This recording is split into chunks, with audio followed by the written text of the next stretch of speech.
Au top chers tous, j'espère que vous allez bien. Avant de commencer, je tiens à souhaiter un heureux anniversaire à Durungamba, à qui je souhaite Ankh Uja Sene. Préparez-vous car ce nouvel élément s'annonce largement terrible. Nous pouvons commencer.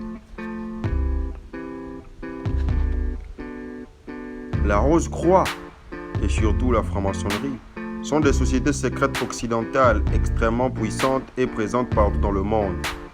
La majorité de l'élite politique africaine en ferait partie. 50 des 54 chefs d'État africains seraient ainsi francs-maçons ou affiliés à ces clubs, Rotary Club, Lions Club, etc., etc. La franc-maçonnerie a donc un impact direct sur la vie quotidienne des centaines de millions d'Africains. Toute la société civile sur le continent noir en est consciente, interprète le phénomène de diverses façons et entraîne dans cette discussion des rumeurs et opinions variées. Certains avancent même que la franc-maçonnerie serait issue directement de l'Afrique pharaonique. Ce n'est pas vrai. Par ailleurs, comment s'est-elle donc implantée de manière aussi forte chez nous? Nous allons répondre.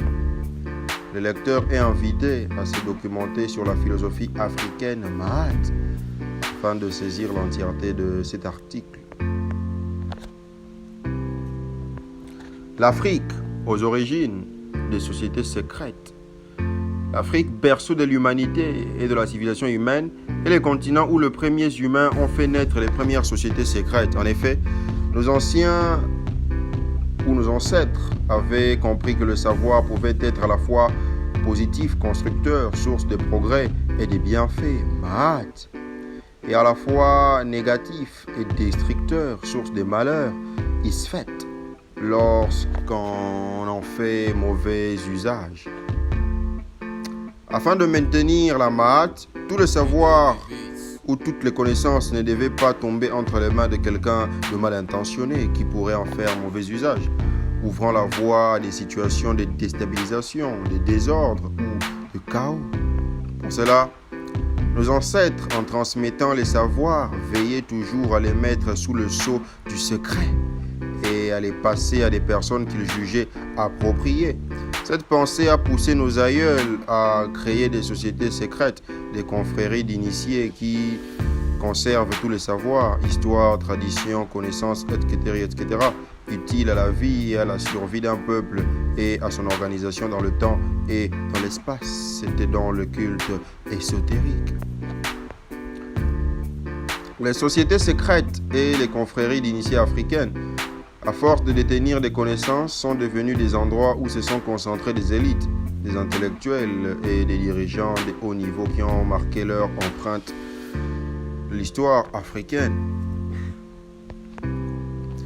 Dans toutes les régions de l'Afrique, il y a toujours existé des sociétés secrètes ou des confréries de tout type.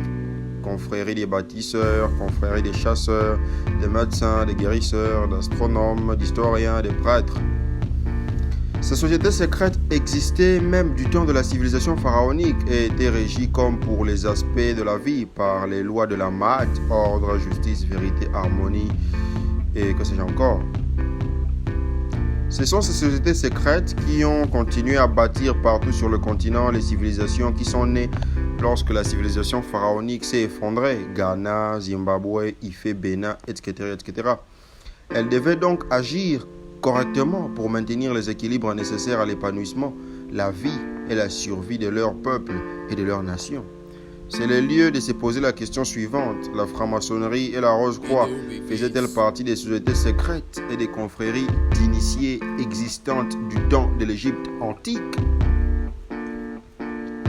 Il est vrai que ces sociétés secrètes occidentales prétendent souvent remonter à la période africaine pharaonique et emploient dans leur logo de présentation énormément des symboles issus de l'Égypte ancienne, croix, ankh, pyramide, symboles solaires, stèles, etc., etc. Ce qui fait dire aux profanes que ce sont des sociétés secrètes remontent à la civilisation pharaonique.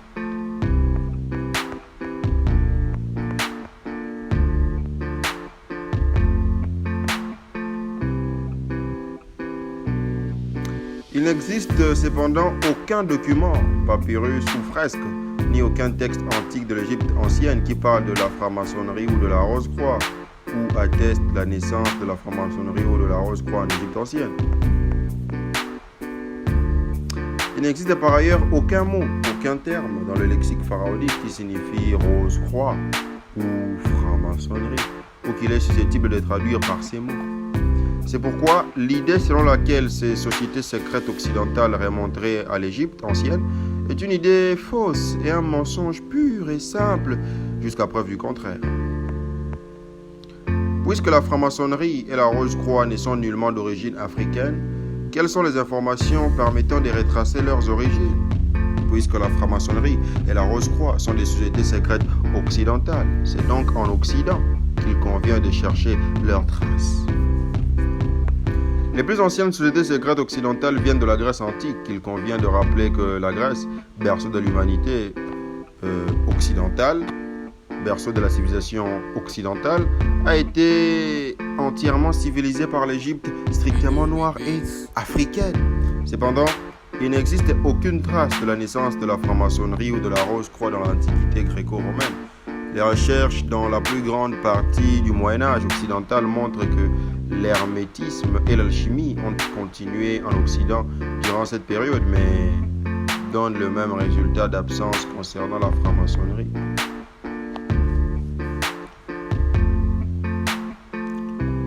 Concernant la naissance réelle de la franc-maçonnerie, les projets qui vont donner naissance à la franc-maçonnerie et à la Rose-Croix naissent en réalité entre la fin du Moyen-Âge et l'époque du début de la Renaissance en Occident. Il convient de noter que l'Occident, pauvre et arriéré durant le Moyen-Âge, a bénéficié pendant cette période des savoirs des Noirs maghrébins, dits morts, et des Arabes qui l'ont recivilisé. Je dis bien recivilisé. L'Europe, au contact des morts, a donc redécouvert son histoire, notamment son histoire antique, Grèce, Rome, influence de l'Égypte sur la Grèce et Rome, etc., pour amorcer sa renaissance. Cette redécouverte par les Européens d'alors de leur histoire ancienne a développé en eux une passion pour les civilisations anciennes, Grèce, Rome, Égypte, etc., et leur savoir. C'est donc en s'inspirant principalement des concepts de l'Antiquité durant la Renaissance européenne que l'Occident va nourrir l'idée de création de la franc-maçonnerie en s'inspirant des modèles des sociétés secrètes ayant existé dans l'Antiquité, notamment des modèles de l'Égypte ancienne. Voilà pourquoi la franc-maçonnerie et ses sociétés secrètes affiliées, Rose-Croix, etc., aiment se présenter comme des sociétés fraternelles philosophico-spirituelles, héritières et continuatrices de l'humanisme et de la sagesse des civilisations antiques, notamment les sagesses de l'Égypte antique.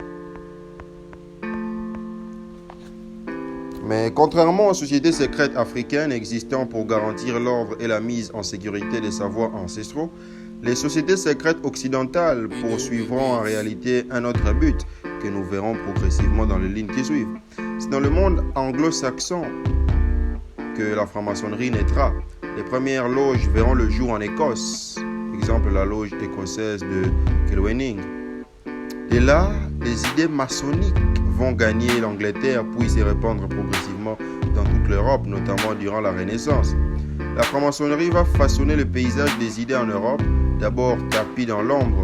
Les loges maçonniques et les maçons vont s'opposer à l'Église et à la monarchie, puis finir par prendre le pouvoir et s'imposer progressivement en Europe. Au XVIIIe siècle, c'est une des raisons pour lesquelles ce siècle est appelé le siècle des Lumières, car les francs-maçons se donnent entre eux-mêmes le titre des frères des Lumières. En effet, beaucoup de personnages historiques importants en Occident appelés officiellement philosophes, philanthropes, humanistes, etc., du siècle dit des Lumières, qui ont influencé la pensée intellectuelle, les sciences, la naissance des concepts comme le droit de l'homme, la République ou encore la démocratie en Europe, étaient des francs-maçons ou avaient des liens avec la franc-maçonnerie.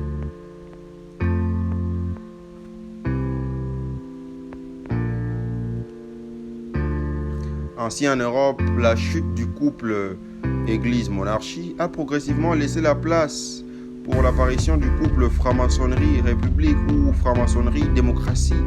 C'est ainsi que dans les systèmes républicains et démocratiques en Occident, la franc-maçonnerie a pris la place du clergé tandis que les républiques et les démocraties ont pris la place des systèmes monarchiques ou les ont modifiés, monarchie parlementaire. Concernant la franc-maçonnerie et la spiritualité, même si la franc-maçonnerie aime utiliser nos symboles ancestraux pour s'éloigner de la contenance, il faut savoir que le côté spirituel de la franc-maçonnerie n'est que du vernis, car il n'existe pas de spiritualité réelle au sein des loges maçonniques. C'est pourquoi la notion de divinité et de Dieu y a été enlevée et remplacée par des notions comme les grands architectes de l'univers, etc. Les loges fonctionnent non pas comme des groupes religieux ou spirituels, mais plutôt comme des groupes d'intérêt, des réseaux d'affaires, des lobbyistes qui intègrent toutes sortes de personnes sans se soucier des questions spirituelles, etc. C'est pourquoi il existe des gens, toutes les confessions religieuses, y compris des religieux, rabbins, prêtres, pasteurs ou imams, au sein des loges. Puisque la franc-maçonnerie est née en Europe, comment s'est-elle retrouvée aux quatre coins du monde? C'est durant la Renaissance européenne que vont être mis en œuvre les grands projets expansionnistes européens, c'est-à-dire l'exploration puis la conquête et l'exploitation, esclavage, colonisation, pillage des ressources des continents pour le compte de l'Europe.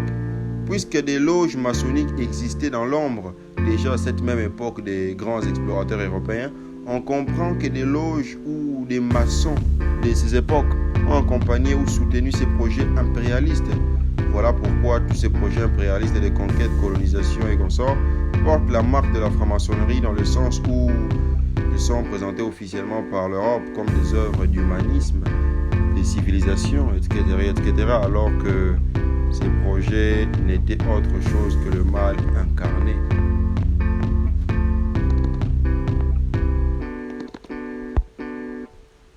Les Européens, en s'implantant donc sur le continent pour les conquérir et les exploiter par le biais de l'esclavage et la colonisation, y ont implanté les loges pour leurs propres besoins de conquête, lorsque cela leur paraissait possible.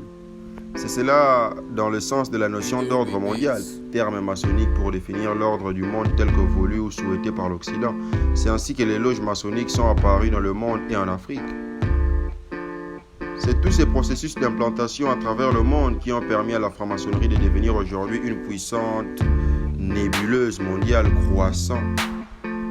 Des intérêts politiques, économiques, géostratégiques qui continuent à parler des nouvel ordre mondial, nouvel ordre mondial. La franc-maçonnerie, la première loge maçonnique sur le territoire africain, est née dans ce qui deviendra plus tard le Sénégal en 1781, période où les Européens pratiquaient la traite négrière. Cette loge fut créée par des Français. La colonisation verra les loges maçonniques se multiplier sur le continent, ce qui signifie qu'il y avait des francs-maçons, hommes d'affaires, commerçants, etc. parmi les colons. Participant d'un projet colonial et impérialiste, les loges maçonniques vont influencer la naissance des républiques en Afrique. Ainsi, par le biais des colons, les loges vont en Afrique détruire le système unique de pouvoir Mahat et reproduire le couple franc-maçonnerie-république comme en Occident, puis contrôler les nouvelles républiques africaines naissantes pour le compte de l'Occident. C'est pourquoi toutes les loges maçonniques présentes en Afrique sont rattachées à des loges maçonniques mères situées en Occident.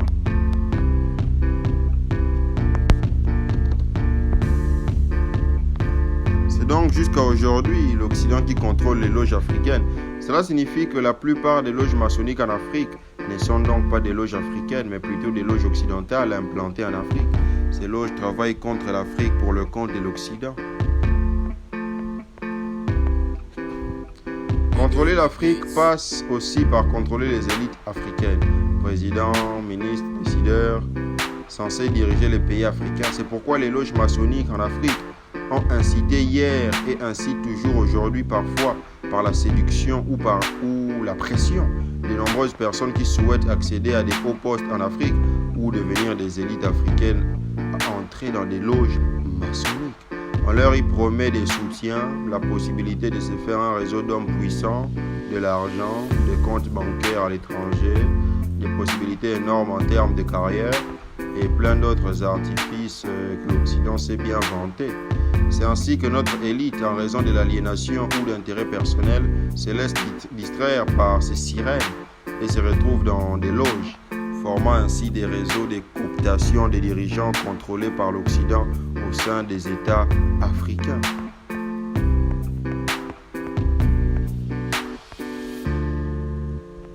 Une fois dans la loge, le nouvel initié, franc-maçon, au terme de pseudo-initiation, va promettre durant une pseudo-cérémonie spirituelle de servir et de défendre les intérêts de la franc-maçonnerie par-dessus tout, en échange d'une grande carrière de sa cooptation dans un gouvernement, etc.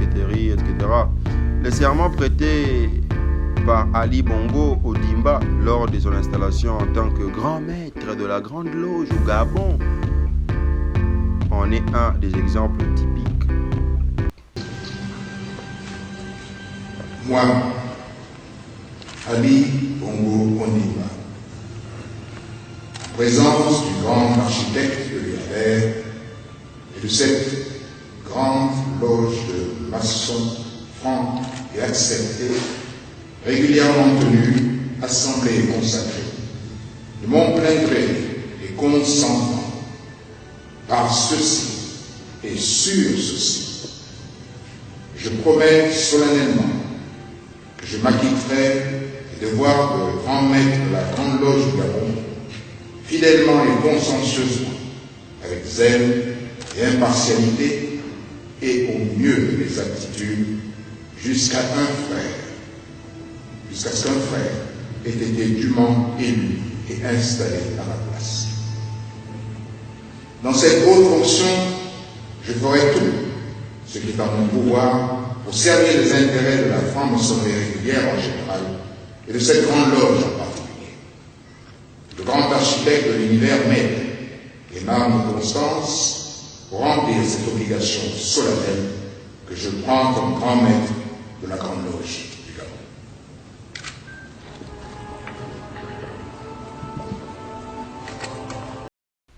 Moi, Ali Bongo Ondimba, en présence du grand architecte de l'univers, je promets solennellement que je m'acquitterai des devoirs des grands maîtres de la Grande Loge du Gabon, fidèlement et consciencieusement avec zèle et impartialité, et au mieux de mes aptitudes jusqu'à ce qu'un frère ait été dûment élu et installé à ma place.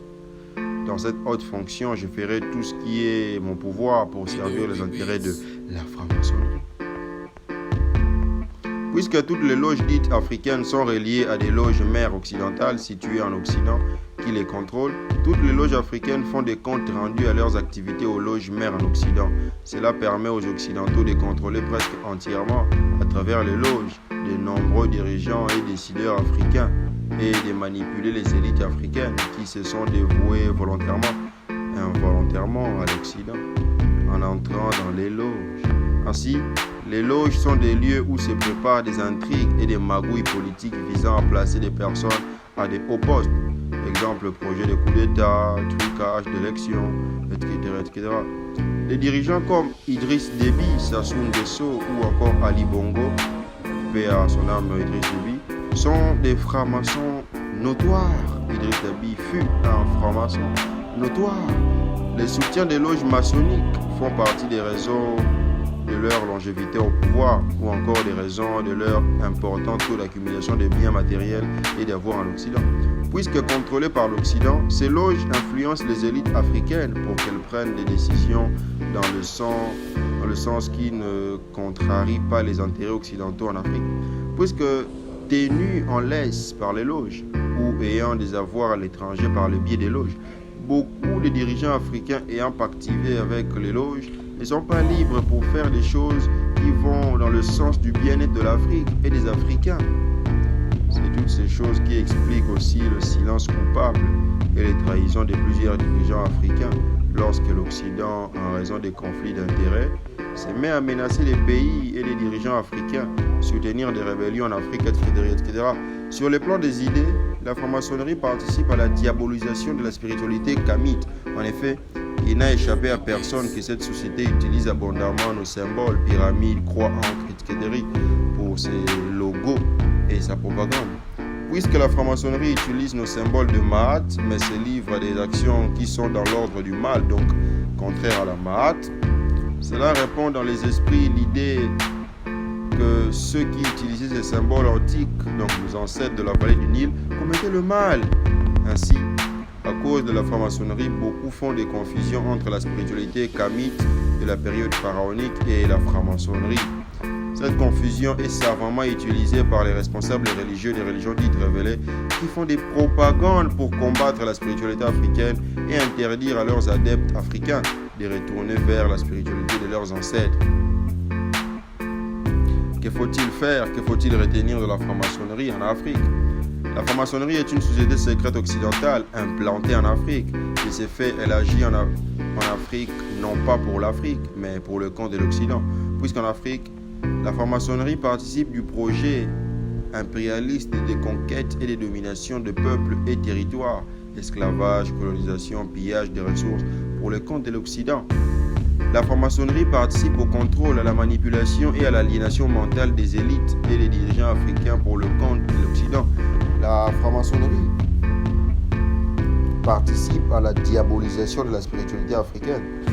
Ça signifie que la franc-maçonnerie, contrairement à ce qu'elle professe, n'agit pas pour la Maat, l'ordre, la vérité, la justice, l'humanisme en Afrique, mais plutôt pour Seth et Isfet, le mal, le désordre, le chaos sur le continent. C'est pourquoi nous, Africains, devons dénoncer la franc-maçonnerie et ses sociétés secrètes affiliées, et cela sans relâche. La libération de l'Afrique passe aussi par la fin de l'emprise de la franc-maçonnerie et de ses sociétés affiliées, de leurs loges et de leurs obédiences sur le continent. Pour nous, Africains, les sociétés secrètes occidentales en Afrique sont par leurs actions des incarnations de Seth, l'incarnation du mal, ici à l'image.